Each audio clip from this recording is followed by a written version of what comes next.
C'est hyper simple. Vous voulez trouver une personne avec qui courir, nager, rouler, taper la balle, vous allez sur Smatchy, vous déposez un événement et les personnes près de chez vous, avec votre niveau, qui font le même sport, ont la possibilité de pouvoir s'inscrire à cet événement.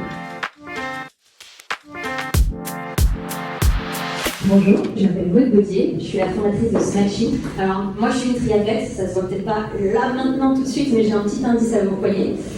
Et avant de vous expliquer la solution, j'aimerais vous raconter une histoire. C'est l'histoire de Marie, qui est une de mes utilisatrices, qui voulait faire des footings en forêt. Elle adore courir, mais le problème c'est que courir seule en forêt, ça rassure pas tout le temps quand on est une femme, donc elle cherchait des partenaires et elle n'a jamais trouvé. C'est aussi l'histoire de Yann, qui il n'y a pas longtemps a déménagé, il est parti dans la région de Gex. Il adore le tennis, il voudrait reprendre, mais il ne connaît personne dans sa région qui fait du tennis. En fait, ce sont des histoires d'individus qui représentent près de 76% de la population en Europe, qui font du sport hors club et qui cherchent des partenaires sportifs avec qui pratiquer. Ça représente quand même 295 millions de personnes rien qu'en Europe, donc c'est un joli marché. Et nous, on a créé la solution pour cela, Smatchy, qui est une application de mise en relation entre sportifs. C'est hyper simple. Vous voulez trouver une personne avec qui courir, nager, rouler, taper la balle, vous allez sur Smatchy, vous déposez un événement et les personnes près de chez vous, avec votre niveau, qui font le même sport, ont la possibilité de pouvoir s'inscrire à cet événement. Smatchy, c'est une application qui est B2C, vous l'avez compris, on s'oriente vers les utilisateurs, mais notre business model est B2B. Alors vous allez me demander comment ça se fait, je ne comprends pas trop le concept. En fait, c'est extrêmement simple, on adresse également les entreprises et les marques. Les entreprises à travers un programme qualité de vie au travail, QVT, au niveau des abréviations, qui permet aux entreprises de pouvoir proposer du sport au sein de leur écosystème de salariés pour qu'ils puissent se retrouver à la pause déjeuner, avant ou après le boulot, pour transpirer ensemble. Ça a été prouvé, c'est bon. Pour ici et pour ici. La deuxième partie, qui est pour la partie marque, qui est beaucoup plus évidente. Si vous connaissez Facebook, vous connaissez notre business model. On a un centre de data recueilli grâce à la pratique de nos participants. On est capable de pouvoir proposer de la publicité ciblée auprès de ces utilisateurs par rapport à leurs besoins. Alors vous allez me dire publicité sportive, on va leur vendre des baskets, on va leur vendre un dossard. Oui, mais on peut aussi faire les choses de façon totalement différente. On peut tout à fait leur faire une opération de gamification. On leur fait faire du sport et derrière ils obtiennent 10 € de réduction chez Auchan. On va tous manger. On va tous chez le médecin, on a tous une voiture normalement, enfin c'est des choses qui sont dans le quotidien et on peut aller au-delà du marché sportif. Notre idée c'est vraiment de faire en sorte de créer le premier écosystème, la première grosse application sportive à l'international, puisqu'elle est disponible en anglais et dans tout le monde, qui soit made in France. Nous sommes actuellement à 7000 utilisateurs sur la plateforme, ça fait 1 an que nous existons, on a encore un jeune bébé, on est en train de lui apprendre à marcher. Et notre objectif c'est d'atteindre des sommets tous ensemble et pour ce faire, puisque tout ce que nous avons fait actuellement on l'a fait avec 0 € de budget marketing, c'est uniquement ce que vous avez en face de vous qui a fait le travail. L'objectif, c'est de pouvoir constituer une équipe, recruter, développer, et donc pour ce faire, nous sommes en levée de fonds. Merci pour votre attention.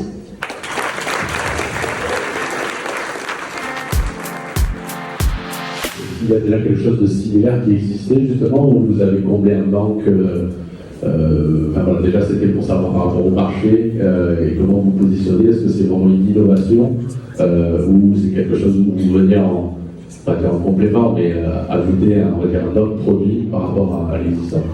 Alors, il y a 2 sujets. Il y a le sujet où sont nos utilisateurs et ce qui avait déjà été créé. Actuellement, nos utilisateurs, ils sont sur Facebook, WhatsApp et Strava. C'est majoritairement les plateformes qui sont utilisées, qui ne sont pas multi-publiques, qui ne sont certainement pas handisport, plus pratiques sportives classiques, etc. Donc il y a un vrai sujet pour toucher tout le monde. Il y a beaucoup de personnes qui ont tenté de le faire. Moi j'ai échangé avec énormément d'entre eux, puisqu'il y en a plein qui se sont loupés. Et donc moi, quand il y a des gens qui se loupent, je les appelle. Et j'essaie de comprendre pourquoi. Et entre autres, les 2 choses qui sont pour moi des axes sur lesquels je ne suis pas convaincue, c'est que beaucoup fonctionnent comme Tinder. Donc techniquement, ça voudrait dire que si on est dans la même localisation, je vais vous choisir à votre photo.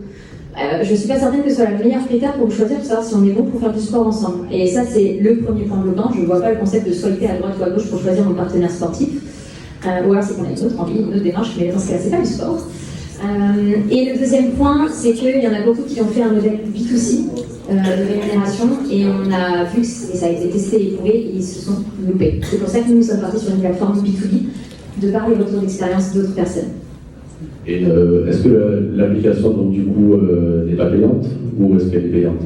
Elle est gratuite pour les utilisateurs. Donc, pour les individus et les clubs, on la laisse gratuite. Elle est payante pour les entreprises et les marques. Je suis plutôt séduit par l'histoire de la femme qui court en forêt et qui peut être embêtée. On a eu malheureusement des exemples dramatiques. Et je pense que votre application, elle a aussi tout un volet pour le sport au féminin, qui est un sujet sur lequel nous on travaille et qui est hyper intéressant.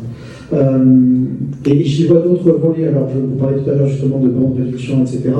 Est-ce que vous avez justement des marques partenaires ou est-ce que vous avez en lien des cibles qui seraient intéressées justement pour le côté à la fois alors innovant dont l'unique l'Asie, finalement c'est pas vraiment innovant parce que ça existait déjà, mais la conception et la vision que vous en avez est innovante, et notamment sur le sport au féminin qui moi m'intéresse beaucoup, et comment vous allez le valoriser auprès des entreprises et comment vous allez en faire des partenaires pour vous financer. Alors il y a deux sujets, je vais juste faire une petite incartade, c'est que je plus sois et je partage le côté sport au féminin, je suis à la tête d'une communauté sur la place de la femme dans le cyclisme et le triathlon. J'ai fait ça pendant 8 ans, c'est d'ailleurs eux qui nous ont inspiré Smashy, parce que toutes ces personnes que je vous ai citées, elles font partie de la communauté Les Bornés. Donc c'est des vrais noms, c'est des vraies personnes. Et donc pour revenir sur la partie financement, on est en train d'aller chercher les premiers partenaires payants, parce qu'en fait la plateforme B2B, on est en train de la travailler. La première brique sortira à partir du mois d'avril, et on va rajouter des briques au fur et à mesure. On a déjà des marques qui s'intéressent, qui sont majoritairement des petites marques et des startups, ce qui est normal. Au tout début, on intéresse les plus petites entreprises et après, on va les tabler plus gros. Il n'empêche qu'on a aussi des touches avec des plus gros organismes. Je ne sais pas si vous connaissez le Club Med. C'est plutôt pas mal, c'est plutôt gros, ils ont pas mal de resorts. Et en fait, eux, entre autres, on est en train de discuter, on a discuté beaucoup avec des chefs de village qui expliquent qu'ils ont du mal à mettre en relation les clients quand ils viennent en vacances pendant une semaine et qu'ils veulent aller faire un padel, un tennis, aller courir entre eux, parce qu'il y a 800 personnes dans le village et ils ont du mal à faire l'intermédiation. Et ça dure une semaine. Donc pour savoir qui est passionné de tennis à un niveau 15-1, etc., c'est hyper compliqué. Donc on a ces cibles-là qu'on a commencé à approcher, mais pour l'instant, si je dois être 100% sincère, on reste avec un pied un peu en arrière pour une raison très simple. Je veux d'abord tester sur les petites startups. S'il y a des bugs, des choses qui ne marchent pas, on les corrige avec eux parce qu'ils sont beaucoup plus indulgents et après retourner voir ces marques-là en disant la plateforme elle est nickel, je sais que ça tourne. C'est peut-être un côté prudent de ma part, mais j'ai pas envie de foirer ma relation avec le club. Si je peux poser une dernière question, vous parlez de besoins en recrutement. Quels sont les premiers postes que vous cherchez à pourvoir? Le premier, il est assez évident, c'est la tech, parce que on est sur une application mobile, il faut des développeurs et c'est le seul truc que je sais pas faire. Je peux faire tout le reste, mais je sais pas coder. Donc il faudrait pouvoir recruter en full-time quelqu'un, parce que pour l'instant on a quelqu'un qui est à 20 heures. C'est bien, hein, mais c'est pas 35. Et le deuxième pôle, ce serait pour m'alléger sur la partie communication, même si je suis une communicante déjà de ce milieu-là, la partie production de contenu est quand même extrêmement chronophage, surtout qu'on voudrait faire du multiplateforme et entre autres commencer à aller taper du YouTube et des plateformes qui demandent quand même beaucoup de temps de montage, beaucoup de temps de confection. Moi j'ai pas de problème avec être face à la caméra, mais actuellement ma bande passante est limitée pour pouvoir gérer toute cette production de contenu, et donc j'aimerais bien pouvoir recruter un ou une alternante en communication qu'on prendrait après en CDI, donc ce serait une alternance de fin d'études, menant après avec un recrutement CDI. J'imagine que dans votre modèle économique, vous avez identifié quel était votre point mort, à partir de combien d'utilisateurs ou combien d'entreprises, membres, partenaires, vous arriverez à équilibrer un modèle. Ce point mort, il se situe à quel niveau à peu près? Ça va dépendre d'à quel moment on considère notre point mort, si on parle par marché ou si on parle à l'international. À l'international, ça va être un très gros chiffre, on l'a estimé entre 4 et 5 millions d'utilisateurs sur l'application, parce que ça veut dire qu'on a plusieurs marchés contacts avec de la communication dans chacun des marchés. Si on parle uniquement du marché France, on estime qu'entre 250 000 et 350 000 utilisateurs, c'est difficile de cibler vraiment à l'utilisateur près, on arrivera à atteindre un niveau de rentabilité qui nous permettrait de maintenir les activités. On ne fait pas plus, on ne fait pas moins. Bravo. Je voulais juste savoir si vous aviez un KYC pour mieux connaître vos utilisateurs. Pourquoi? Parce que l'exemple tout à l'heure de la femme toute seule en forêt me questionnait justement sur le fait qu'on ait potentiellement des personnes qui s'inscrivent peut-être pour des mauvaises intentions. Est-ce que par rapport à ça, vous avez potentiellement réfléchi à cette situation? Oui, alors déjà la première chose, c'est que justement on ne fonctionne pas comme Tinder, c'est-à-dire qu'on ne choisit pas au visage, on n'est pas obligé de mettre sa photo sur l'application, on n'est pas obligé de mettre son âge, on ne met pas toutes ces informations, c'est nous qui les avons par rapport à la data, mais pas forcément affichées en public. Le deuxième point, c'est qu'on ne peut pas contacter quelqu'un en direct. Donc en fait, si je prends un exemple, mettons qu'on est dans cette salle, moi je suis sur Annecy, je cours, vous ne pouvez pas venir me chercher moi individuellement et m'écrire individuellement. Vous pouvez juste venir si j'ai déposé une séance de course à pied dimanche au départ de la mairie d'Annecy pour 10 km et que vous vous inscrivez à la course à pied. Donc en fait, il y a un côté déjà barrière qui est mis avec une distanciation. Le deuxième point à terme qu'on travaillera, qui n'est pas encore sur l'app parce que c'est développement technique, on n'a pas les moyens de s'offrir pour l'instant, c'est tout ce qui va être feedback, un peu comme sur Blablacar. En fait, on est un peu en train de travailler le même effort qu'a fait Blablacar il y a 10 ans, qui a fait que maintenant vous êtes capable de monter dans la voiture d'un parfait inconnu pour aller faire un Paris-Lyon. Il y a 10 ans, je pense qu'on disait ça à des personnes, ils vont bien en disant je sais pas comment il conduit, je sais pas qui c'est, est-ce que c'est pas un psychopathe? Hein, tu ne poses plus de questions, tu vas sur Blablacar, tu prends ton blabla.